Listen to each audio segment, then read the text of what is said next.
Le docteur Rochelet a rejoint SOS Médecins il y a 12 ans. Tenez, allez-y. Il partage son quotidien entre les visites à domicile et les consultations au cabinet de l'association. Et ce praticien le reconnaît. Depuis quelque temps, il doit faire face à des comportements de plus en plus agressifs de patients ou de leurs proches.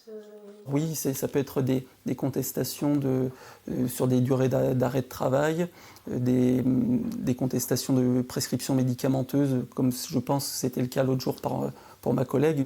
On se rend compte que oui, très vite, ça pourrait nous mettre très fréquemment dans des situations compliquées et qu'on ne peut pas se battre à longueur de journée.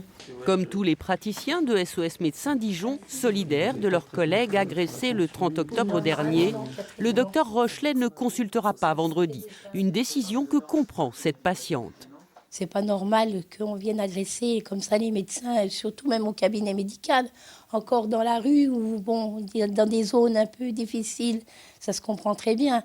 Mais là, en plein cabinet, s'ils agressent les médecins, ils peuvent agresser les patients aussi.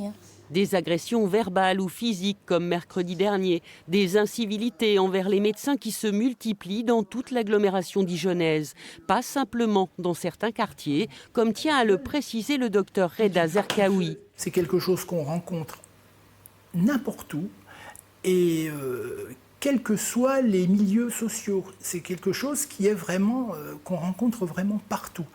Et à Chenôve, ça se passe bien. Globalement, on a vraiment une bonne activité à Chenôve et on n'a pas de problème.